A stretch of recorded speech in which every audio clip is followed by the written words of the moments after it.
In the beginning, God created the heavens and the earth. The earth was without form and void, and darkness was on the face of the deep. And the Spirit of God was hovering over the face of the waters. Then God said, "Let there be light." That stuff is flat.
Hi, and welcome to my presentation on why we see bottom-up obstruction in the distance.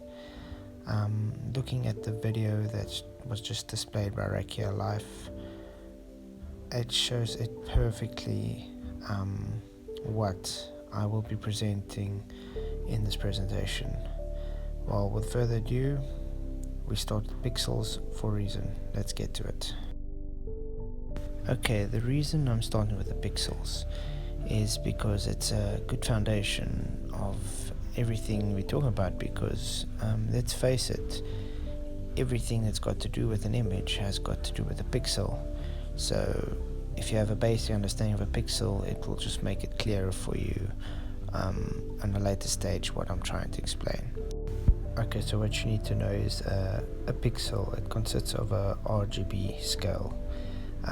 R would be the red, G would be the green, and the B would be the blue. It's different combinations of them together that give you a pixelated color for an image. So the intensity of these color variations create the image, and the pixels have a density which they call DPI, which is density per inch. Then you also get the PPI, which is pixels per inch. Well, so in other words, the basic fact of a pixel is the RGB colors in different sequence give you the image you see when taking a video or photograph. Okay, so the DPI just shows the compression of the information, and the PPI shows the amount of information in the given area. Okay, so now we move on to the area disk. And what are area disks?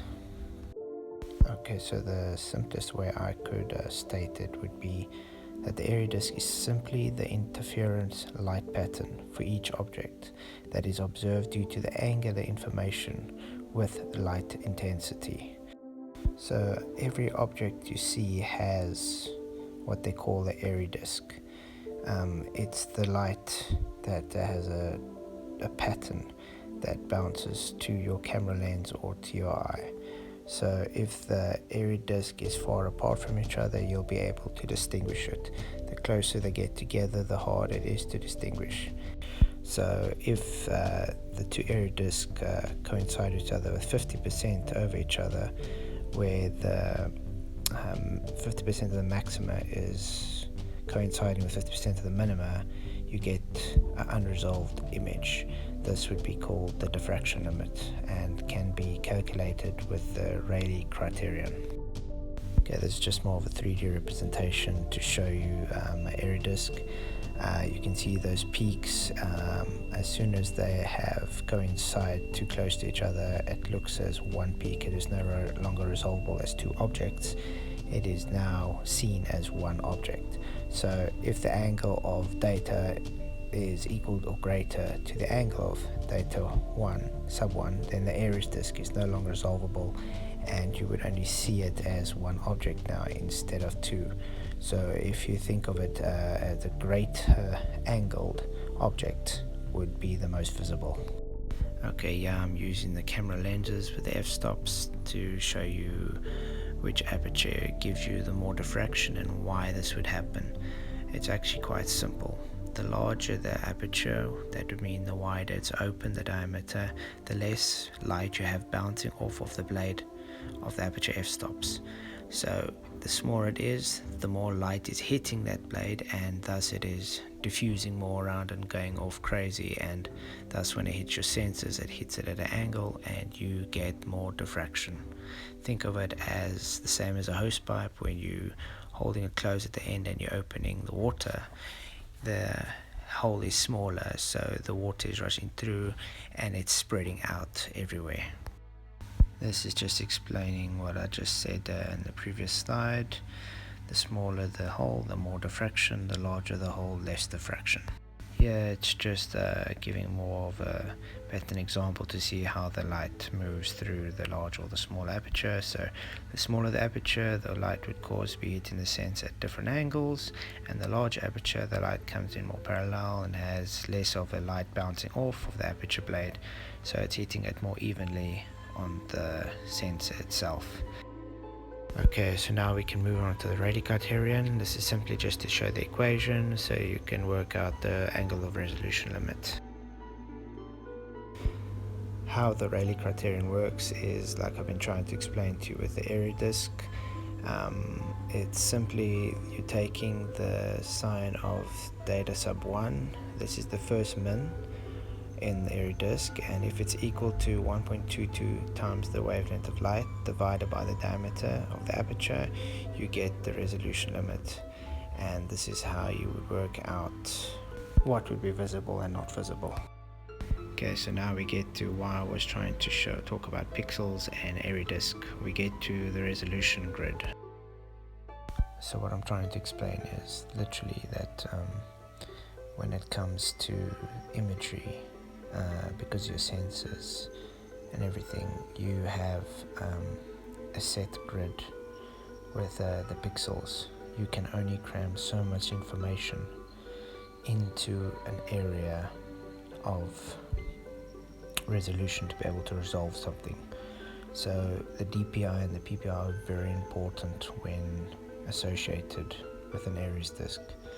If you understand an Aries disk is the light intensity patterns of every object bouncing back to the sensors, you would understand why we say there's bottom obstruction, because the information of the ground, which has the larger angle, is going to be compressing it with its area disk over the further, now non-resolvable bottom of the boat, or in this case with this video over here, the sun. It's literally just limited angle and atmospheric effects. So each pixel in the grid has to display the light from the observation demonstrated as an Aries disk. There are many Aries disks inside a pixel. As soon as there's too much information being translated in a pixel space, it diffracts. So as I was saying, it's just compressed. It's just too much information, and this is where you get your diffraction pattern from. So you can look at it as a grid with many pixels and area disks merging over the whole image to create the image.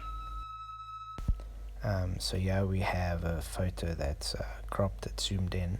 So you see the ground has the most detail because the angle is closer to your field of vision, and the object in the distance has more information that has to be compressed into that little small area.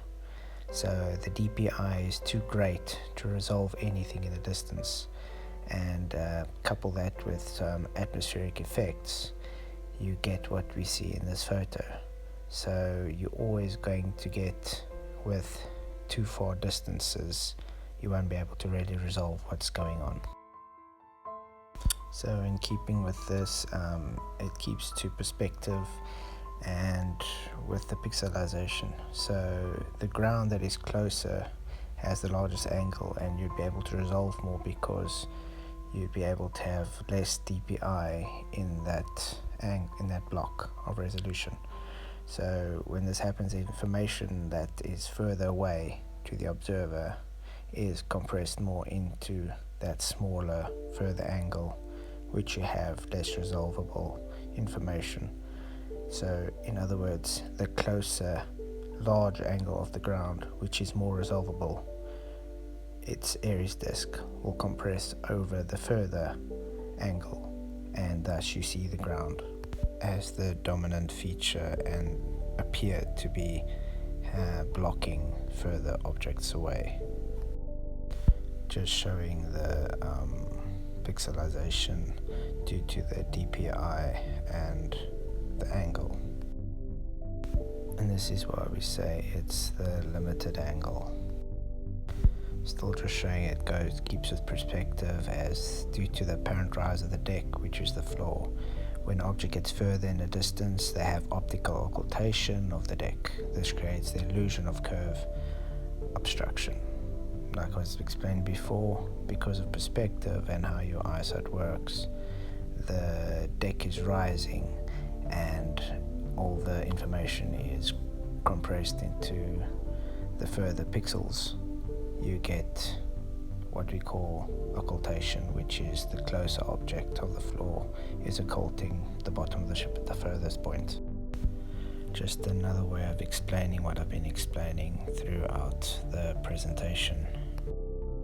So in summary, the smaller angle, that's the further angle, has reached the resolution limit and is no longer resolvable. Now, because the large angle is yet to reach that resolution limit and it is closer to you, it is compressed over that smaller angle over its Aries disk. And just me showing an orthographic representation of the angles involved. So huge shout out to Ricky Alive for this video. I suggest everybody go subscribe to his channel, as he brings quite awesome content out. I will leave the link in the description box below. So let's go through the still shots I took from the image so we can work out what's going on. You see, it's zoomed out, so nothing close to there is resolvable, as the exposure and the pixels are just not possible to resolve. So that makes a point. Here it's zoomed in, which is such an awesome, beautiful shot. Is everybody thinking that boat is floating above the curve? No, of course it's not. This is literally showing that the sun is mirrored onto a horizontal plane, because this would not be able to have that effect over a curved surface.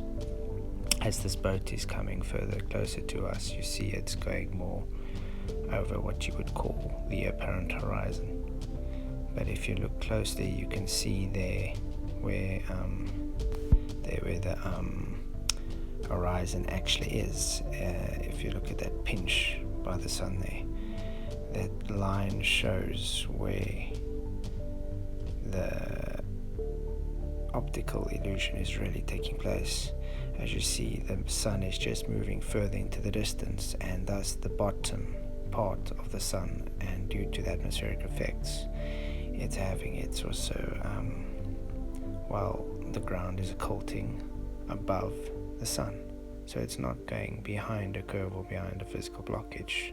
It's literally the sun going further away, and the floor deck mixed in with some atmospheric effects is giving the optical illusion because of its occultation and the diffraction limit. This is a perfect example of what we're trying to explain to people, where you say the sun is not setting, it's just moving further away. Thank you, Rakia, for awesome footage, and I really thank everybody for taking the time to listen to the presentation. If you have any questions, I'll be happy to answer them. God bless, stay safe.